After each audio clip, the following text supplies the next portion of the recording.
આજે સવારે એક સમાચાર આવ્યા કે રાજુભાઈ કરપડા એ રાજીનામું આપ્યું તો દિલ ખરેખર દિલને દુઃખ લાગ્યું.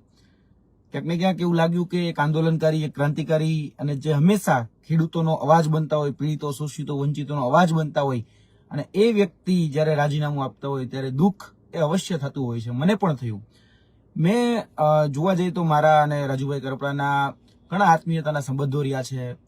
સામાજિક રીતે અમે ભાઈઓ પણ છીએ અને જોવા જઈએ તો એક આંદોલનકારી જીવ એ હજી અમારામાં જીવે છે. એ પણ ખેડૂતો માટે સતત લડતા હતા, અમે યુવાનો માટે લડીએ.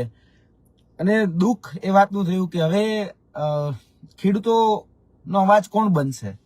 કેમ કે આજે ખેડૂતોએ વિશ્વાસ મૂક્યો હતો, ખેડૂતોએ ઘણી બધી અપેક્ષાઓ બાંધી હતી. આજે અપેક્ષાઓ ક્યાંક ને ક્યાંક તૂટી રહી છે. આજે જોવા જઈએ તો ફક્ત ખાલી એક રાજીનામું આવ્યું અને રાજીનામા ઉપર આપણે વાત કરીએ કે તે વાતને વખોડીએ કે એ વાત ઉપર દુઃખ વ્યક્ત કરી એટલું નથી, પરંતુ કોઈ વ્યક્તિ જ્યારે ક્રાંતિકારી હોય, કોઈ વ્યક્તિ જ્યારે લડાયક હોય, કોઈ વ્યક્તિ જ્યારે જોમ જુનૂન અને જુસ્સાથી લડતો હોય અને જ્યારે એ હથિયાર હેઠા મૂકે ને ત્યારે દુઃખ બહુ થાય છે. હું ચોક્કસપણે માનું છું કે આજે સમય છે, સમય ખૂબ સંઘર્ષનો હોય છે. રાજુભાઈ કરપડા પણ હમણાં જ જોવા જઈએ તો 108 દિવસની જેલ કાપીને આવ્યા છે. ભૂતકાળમાં અમે પણ આ જેલ કાપીને આવ્યા છીએ. એ પછી ભાવનગરની જેલ હોય કે પછી સાબરમતી જેલ હોય.